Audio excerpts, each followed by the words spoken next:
day 2 from the 19th floor, Holiday Inn, downtown San Antonio. We're doing more American football events, Team USA one-on-one interviews, and the return of Big Country, Mr. Berryhill. How you doing, man? Doing pretty good. It's glad to be back. Yeah, it's good to have you back. You're, I don't want to say I have favorites, but you might be in the large group of favorites that I have of AFE guys. You're not a Texas guy, but it seems like you fit right in with the Texas culture. You like Texas? Oh, yeah. I've been here before. How's the San Antonio trip been treating you? It's been treating me good. It's kind of a nice little break from work and all that stuff. Been working crazy hours, nonstop. Got to take a nap today, so that was something different. Now, you're currently in Carolina? Yes, I live in North Carolina, but I work in South Carolina. Work in South Carolina. So, on the east side and down south, there's a lot of rivalry that goes on, especially when it comes to football, culture and everything. How would you say the Carolinas compare to like a Texas or Alabama, I'd say the biggest rivalry in the Carolinas is either Clemson and South Carolina when it comes to college football. And it doesn't just stay in South Carolina. It branches off to North Carolina. Because you've got a few big college programs up there like UNC Chapel Hill and Duke and NC State. But the rivalry is definitely between Clemson and South Carolina. Yeah, I'll agree with you on that. So what do you think of football in Texas? Down here, it's definitely more of a common religious practice, almost. They live and breathe football down here in Texas. And for some people, that's what they want, Football is everything to them. Is that something you're, your lifestyle? Yeah, absolutely. And if it was more practical, I would say that I would focus more on football 24/7, but you got to make money, got to make a living somehow. Yeah, no, I get that, man. So last time we spoke, Virginia Beach, and had an all-star event that you guys actually get to play against another team. It's not amongst yourselves. So TUFA, you played them before? I haven't played them, but I've followed them on Facebook, online, and there's a lot of guys that are teammates that have played in that league. So I have kind of seen things from the background, behind the scenes, and watching for a few years. So I kind of got an idea of what we're going to be going up against. Now, Coach G said first night you guys have a pretty good record, only 2 losses. Does a team like this, like any team, make you nervous? Well, like I said, Texas is kind of a place that considers football a religion. So they're going to be taking it seriously, of course. It's not going to be anything lightly or to kind of not take as a very big game, because there's some big old boys down here. And you're one of them. And, they're bigger than me, trust me. There's some bigger than me. They're natives. But I think it's going to be a good game, a real big competition, because we're representing 18 different states right now. They're representing 1. Yeah. And they might have big guys that are from here, big, strong guys that live, breathe, and that football's their everything, but so do we. Yeah, and I think you guys, obviously, because AFE is a really solid program, and guys like you come back to it for a reason. But, there's something about playing football in Texas against what some might consider like the best Texas has to offer. Like, Bell and I yesterday were talking about competition and how it doesn't matter like what in life we're talking about. Everybody needs to have like that competitive urge, every once in a while. Because we were at the crate yesterday, and we were doing wheelchair soccer, and you get a bunch of football players in wheelchairs, and it's like there is competition. You will keep score. Somebody will win, and somebody will lose. Right. It's just a drive and a passion that we're all stuck with. Yeah, and I love it because it makes for a lot of great moments. So does something like that, does that fuel you? Knowing that, tomorrow you're going to step out onto a field in Texas, have a game against, a great Texas team? Absolutely, and you'll see tomorrow it's going to be a lot different than Virginia Beach. Back then, we were playing ourselves. It was each other, our own brothers. And now you're going to see those brothers that were going against each other come together and it's going to be something that you haven't seen before. I can guarantee that. I'm excited to see that, man. So what's the rest of your summer look like? Like what's next? Do you know when your last AFE event will be? What you want to do after your playing days are done? Have you thought that far ahead? Well, I mean, I actually was talking to Mama G about this yesterday, and she was telling me that she has got to kind of see me grow up through Team USA. And when I started out, I was 19 years old, just turned 19, and I'll be 22 next week. This is like my 5th event or 6th event, I think. And I'd like to say I still got a lot of time to play. I mean, I've got a few injuries that could have stopped me from playing, but, you know, Lord willing, I've healed up and can still play the game that I love. And we've got guys that are out here 40 years old, and if I can still get another 18 years of playing in, I'll consider myself blessed. That's very true. Do you see yourself as a coaching kind of guy? Because we got Coach White, and he's about as close as to you, personality-wise, as I can think. You know, you both have that Southern swagger, you know, that attitude. But he's Texas born and bred, and it shows. But, you know, I respect him as a coach, but I don't know if during his playing days, if I would have saw those, if I would have pegged him for a coach. Do you think you could coach? Well, I've done a little bit of coaching back home. When I was in high school, during our senior project, I coached a youth team. It was actually the youth team that I started out with, and I loved every second of it. I mean, I worked with a 9 and 10-year-old team, and there were kids on there that were nearly my size, and I still keep up with some of them today. That was nearly 5 years ago, and some of them today, they're starting high school, and they're big, tough guys, you know, and I know them as little 9 and 10-year-olds, and it's kind of cool getting to know that there's things that I taught these kids that now they're putting in and bringing in the knowledge into their high school careers that can potentially take them on to college and different levels. So I could see myself coaching in the future. What's a coaching moment that you had happen to you? Could have been recently, but maybe more likely in your early playing days that's really stuck with you as far as you kind of want to take that approach to coaching? Because, you know, we were interviewing Coach White today, and he was talking about how, you know, Texas is a great place for an event like this. Culture, society has gone down this path of, you know, safe spaces and participation trophies and stuff like that. And he's like, it's not about that. Like, there will be winners. There will be losers. Right. And I think that for coaches, it's tough because you want to develop the talent, but you also want to fuel the flame. And you don't want to come down too hard. Like, it's a fine line that you're walking. So is there a moment for you as a player that you recall with a coach that's just like, I think he's on to something here? There was a coach I had in high school, and his son he was my age. He played with me from middle school all the way up until we graduated. And his dad followed along with us coaching from 7th grade all the way up through 12th grade, and he's still a coach there now. And that coach, he had the most passion when it came to football that I've ever seen in anybody to this day. We had players that, you know, didn't have such a good home life or had issues at home, and they needed somebody. They needed a place to stay. They needed a role model or a male adult figure that they could look up to, and he was that person. And I feel like one day when I become a coach, if I can be just a fraction of the coach and the man that guy was, then I would consider myself successful.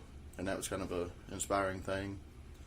And it's all about not winning and losing. It is about winning and losing because everybody wants to win. Obviously, yeah. But there's more than that.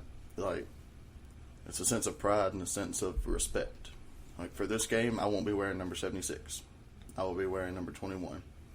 That's representing my best friend from high school. He was our running back. After we graduated, he had a full ride scholarship to go play college football. He played the first season as a freshman, played actually in all the games. And after that, he went on to serve in the military.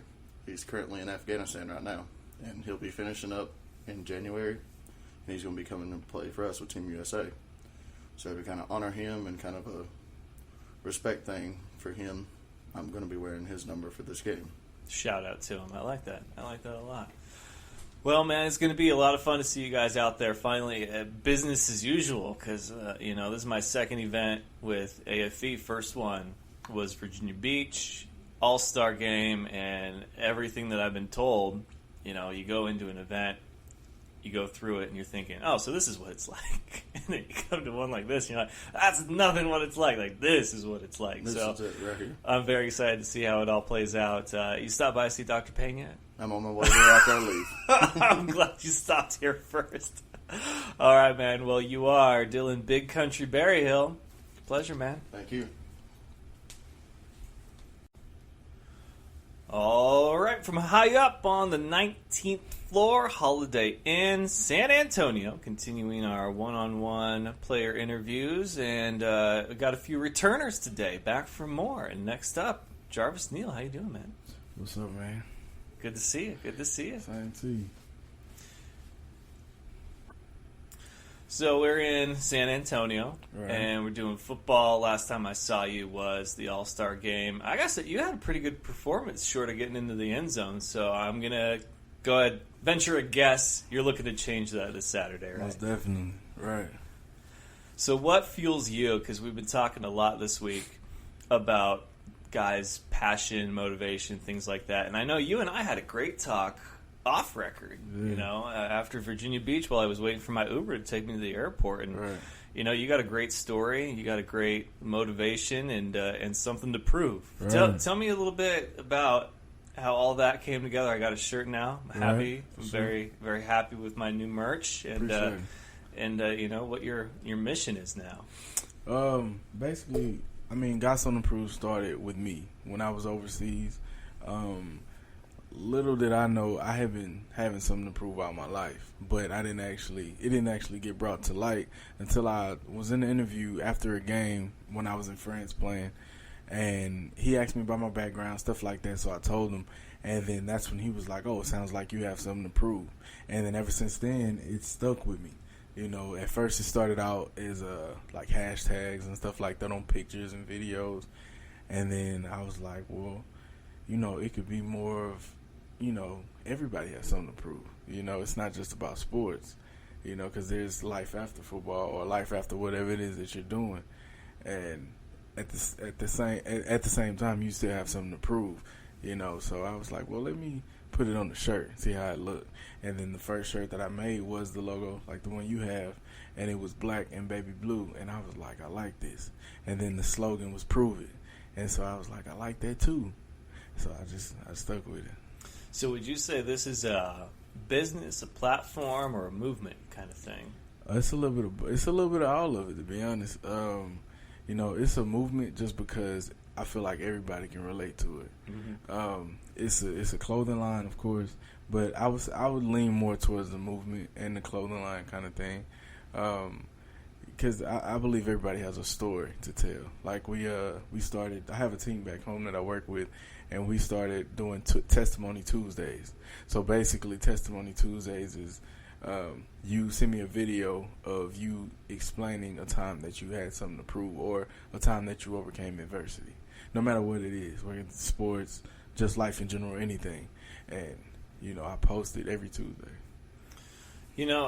I think what you're doing is great, especially from a mission or a movement standpoint, just because you're right, everybody does have something to prove. Right. And for me, when you and I were talking, sharing each other's stories and whatnot, it's, funny because the game of football, from a professional standpoint, I feel like there's a system and it's broken. Mm-hmm. And it's that NCAA holds all the cards. Mm-hmm.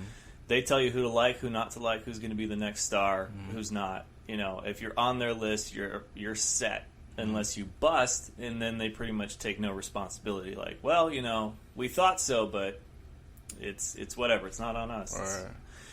And so I think for a guy like you to go out there, create a movement about having something to prove in this game with a system like that, really the odds are against you. Mm-hmm. Is there a particular moment where you knew that it was something that you wanted to devote a part of your time, energy, and life to? Because for me, in my story, I know exactly a few different moments. Mm-hmm. One in particular where I said, there's a system and it's broken, and I'm going to change that. Okay. A time for me is really just, I think it's kind of the same with everybody. I think just my family. My mom being my biggest fan. Just what she had. Growing up. She was a single parent. Raising two boys, and my brother's 10 years older than me. So, it was times where it was rough.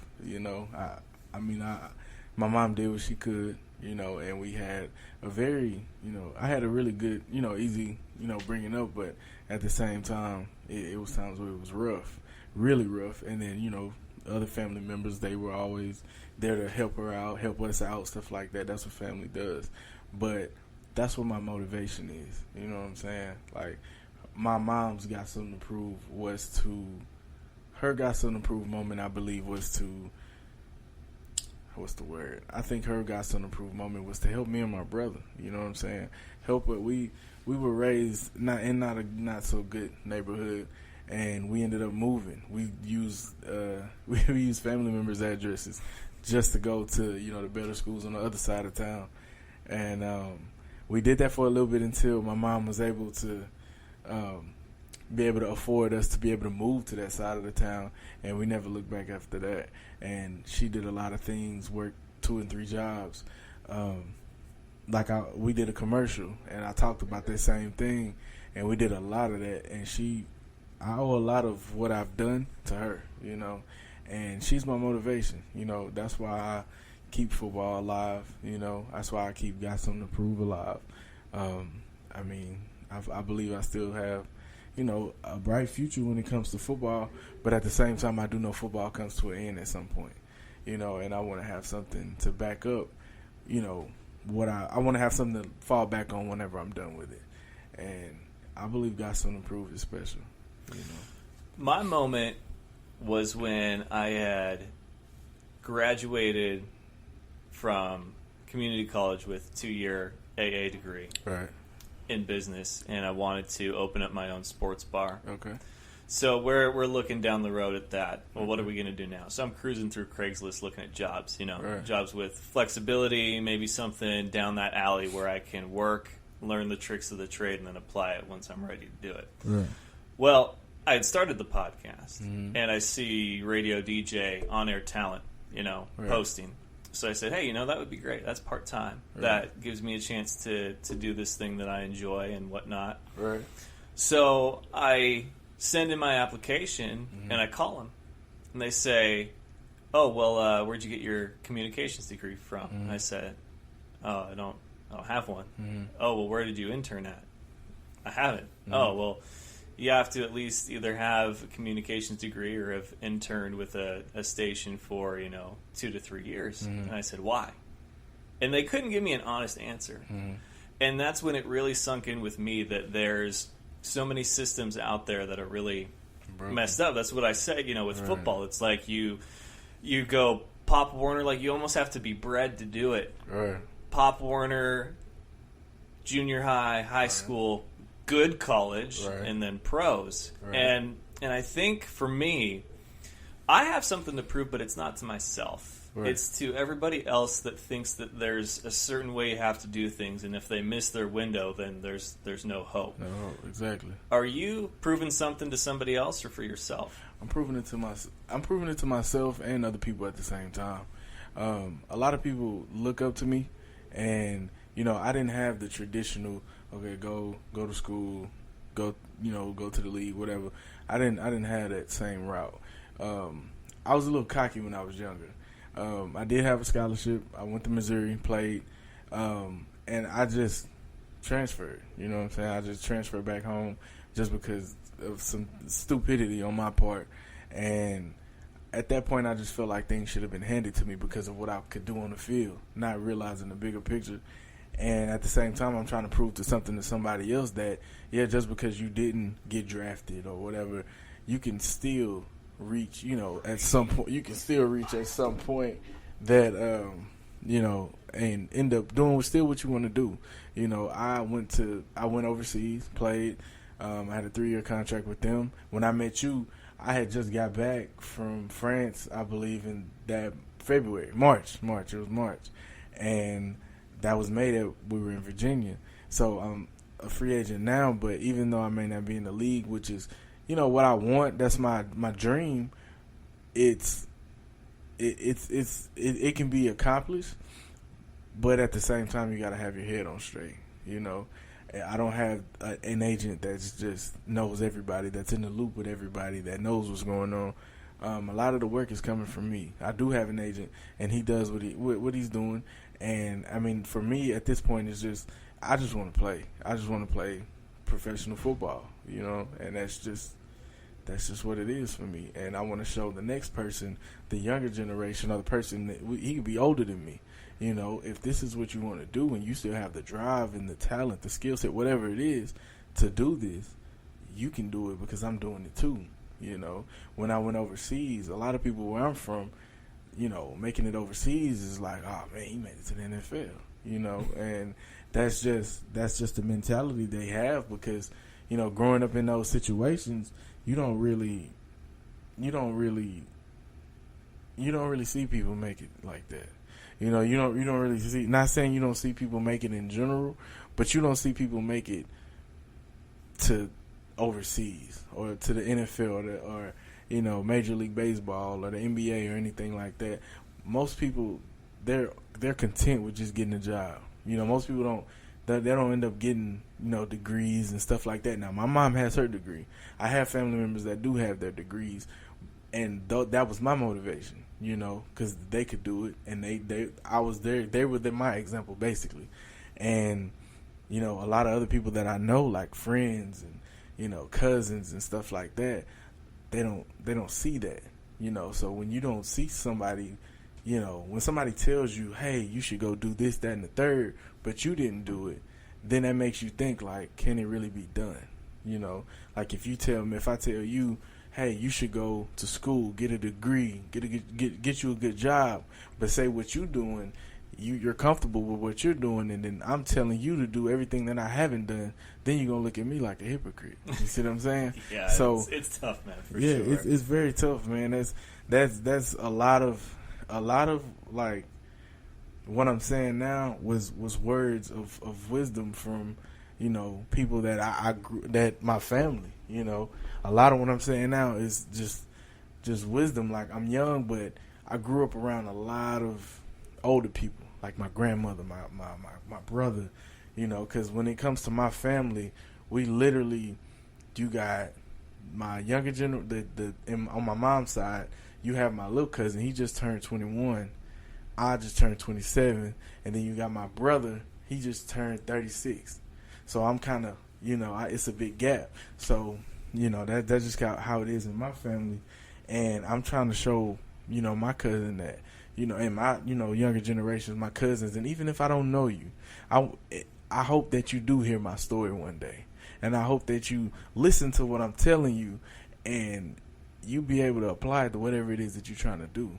Like even if you don't buy any of my clothing or anything, or even if you never knew I even played football, I want you to know that, hey, you can do it regardless of whatever you put your mind to, but only you can stop yourself, but even if you do wear the clothes, I want you to know, like, I want you to wear that shirt like a cape, you know what I'm saying? I get that, man. I want you to wear that shirt like a cape, like you can conquer anything, like you feel like Superman when you see that prove it or that got something to prove, and that's the reason I did that, to empower the people, because I think that's what's missing, in the world now. And I know that you've had expressed interest in the IFL, which I got to say, I'm obviously biased, but I think it would be a great opportunity for you because you would be talking to your people, pretty much, the people that do have something to prove, that do want to make it to that next level, that think that the system's broken, that had their opportunity taken from them because they were just on the wrong side of luck. So,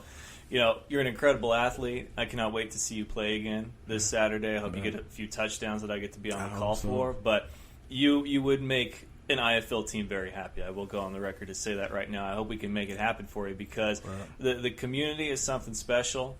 You're a professional at that point, but you're still your movement is around the people that it needs to be. Right. And, of course, if you're playing for a team, I'm covering the league, Right. and it just grows and grows and grows. So I think you're onto something, man, and I really look forward to seeing what the future has for you. I appreciate that. Well, he is Jarvis Neal, the man with tree trunks for thighs that's going to just ground and pound that thing Saturday. So we will see you at the stadium for the Lone Star Bowl, man. You take care of yourself. Appreciate it. Next up, Hakeem Evans. Man with some of the sharpest looks. Look at those lines I see right there, man. You keep yourself pretty well taken care of. Yeah, you Hakeem. got to. You got to. You got to. Yeah. We are in San Antonio, Texas. We got the Lone Star Bowl coming up tomorrow, and saw you in Virginia Beach. I thought did really good out there, and everybody I've talked to, they're just like, that event was so different from what we normally do. So you tell me what makes what I'm about to see like your guys' norm. So, like, the difference I say that was in it, maybe the anticipation, like, because you're going against your own guys, so it's like you're not out there to try and hurt them. I mean, really, you're not out there to try to hurt anybody, but like it's a different feeling when you're going against somebody you don't know, somebody that's a completely different team or teammates or whatever. So that's going to be the momentum changer. There is that we're playing people that we don't know, and we're actually going out to put it on them, versus like easing up because it's your teammates or somebody you play with or you're close to. So that's going to be a difference for me, I see. Yeah, I talked to a few guys, and one of the things that I brought up was that, this event's special because it is a football game in Texas, which is like football capital of the world, right? Yep. And you guys are representing a country in a state playing the best that state has to offer. Like, I mean, that's crazy. That's. I don't know if you could ask for a better matchup than what you guys are going to get Saturday. Are you prepared for that? Like, is that how you see it? I'm always prepared. I mean, on and off the field, I'm always prepared. But I wouldn't. I wouldn't say there's a better team than us. Like, I mean, the unity that's here. The communication with the guys, the brothership. Just being around this program. There's no other program out there I know for a fact like this. So. You say you're always prepared, but I've seen the videos of you guys when you go and visit Dr. Payne, so I'm just going to, throw that out there right now. That's a different story. That there is a different story. That's a different story. The name speaks for itself. I was talking to him today, and it's funny because he strikes me as the type that maybe gets some kind of small matter of enjoyment out of your guys' just arriving in pain. But most definitely. But what was funny is, so we're there at the practice, and I was watching the scrimmage for a while, and then things started to get like really tense real quick. Coach Burns comes out, and he's firing off obscenities that I haven't heard in that consecutive order in a long time, and you got coaches, players going back and forth at each other. So I left, I walk over, and I sit down next to him. I'm like, yeah, things got a little tense over there. He's just like, yeah, it's about that time. He's like, the heat's up, and now the intensity's there. And you guys were supposed to have a little bit of an extended practice. So all of a sudden he leans over to me. He's like, are they done? I was like, I think so. It got quiet. Like, what's it like being out there in Texas heat, knowing that you're going to be just dripping in sweat? It's for a good reason, but it's like you got to get through that last practice before you can go out there and make it count. Right. See, well, I'm from Michigan, and I thought it was hot there. I got here, and then I seen on my dash, it said it was 107 degrees, and I'm like, wow, that's crazy, but because I've been in 100-degree weather. Yes, it's hot, but I didn't expect it to be like this. Like, my nose was running. That's how hot it is. I've never had that happen. So I think every part of your body is probably running with some kind of condensation, and just the humidity out there has been ridiculous. And when I was in Virginia Beach, I was rotating suits, and it worked out fine. But here, I'm just like, we're going to play it safe. I'm going to hold on to one suit for the game, one for, of course, the interview, and then the banquet night. But the rest, I'm just going to kind of dress down because I don't need to melt in my clothes just to try to, hold some image of myself that you guys already know me. So there's no point. The bar's been set. Yep. We're good. We're moving on. I had Jarvis Neal in here, and he's got his something to prove movement, and he likes to kind of, go out in his community and help those that have maybe missed an opportunity and have something to prove. Mm-hmm.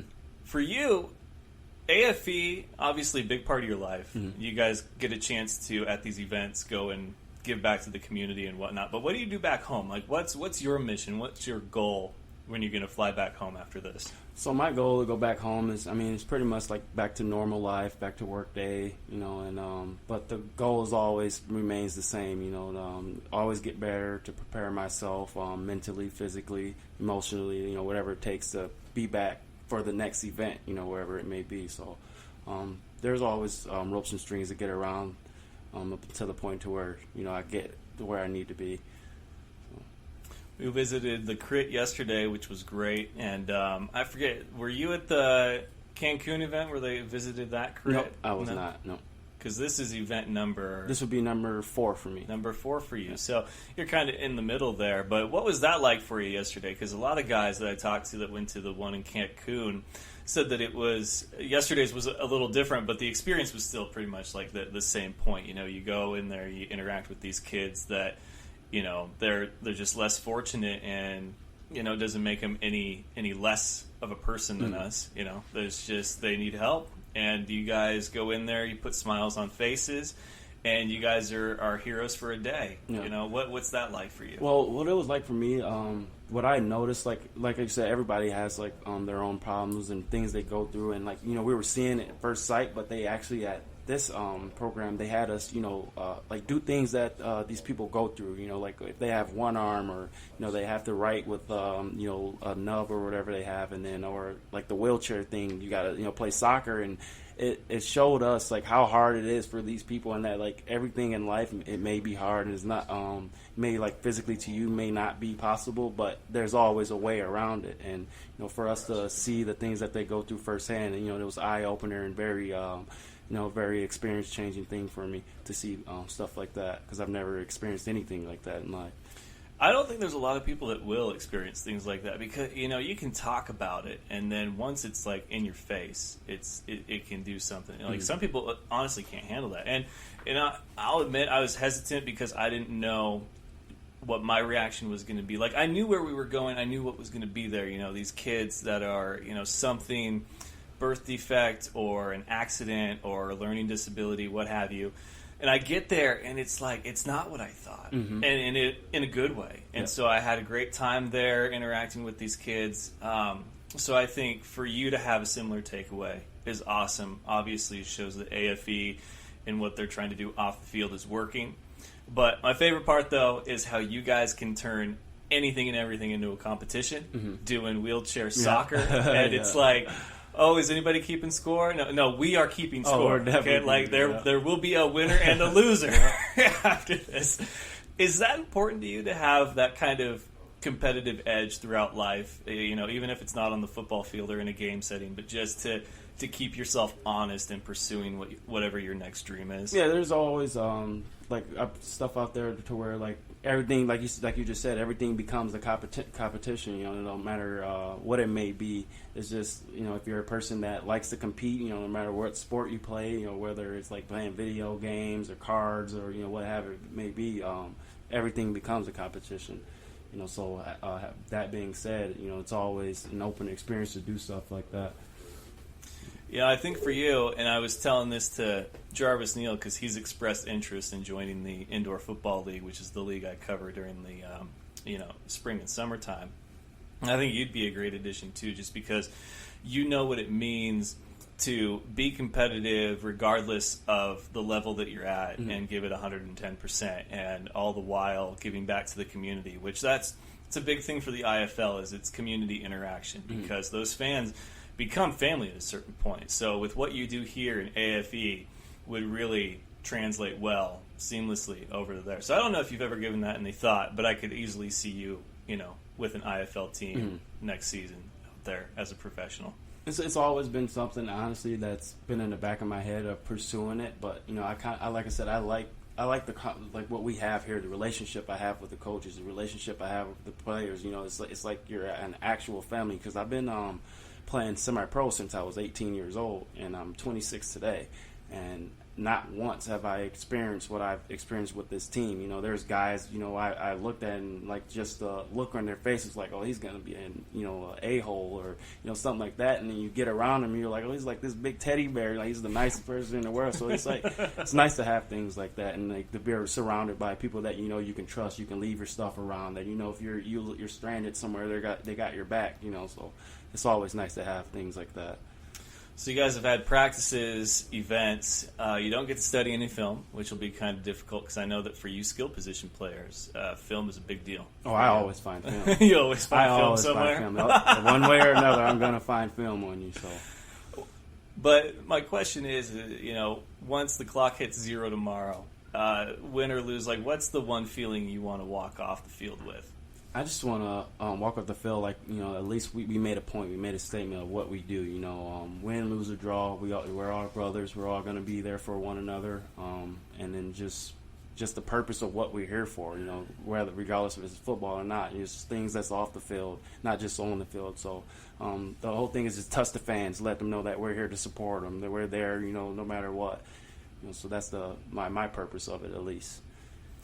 That's good, man, and I'm excited to be on the call tomorrow. I hope to see a lot more action out of you guys than at the last game. Now, look, I'm a huge fan of defense and everything, but I need more than, you know, like a 7-3 score or a 7-6 game. Oh, so, it won't be like that. It won't be like that. No, definitely not, no. Has anybody ever told you that you look like Don Cheadle? No, I never heard that. Really? Nope. Oh, because I'm sitting across from you. I'm like, who's he look like? Don Cheadle. So we're going to call you Hakeem the War Machine Evans. The War Machine. I like that. And that's going to stick because I said it right here on the Fan Show. But, hey, man, best of luck. Can't wait. And have a good one out there. Thank you, sir. See you tomorrow. Do you remember the time that Mark Sanchez ran into his player's butt? That was funny sports. Thank you for having me on the show, man. I love the Fan Show.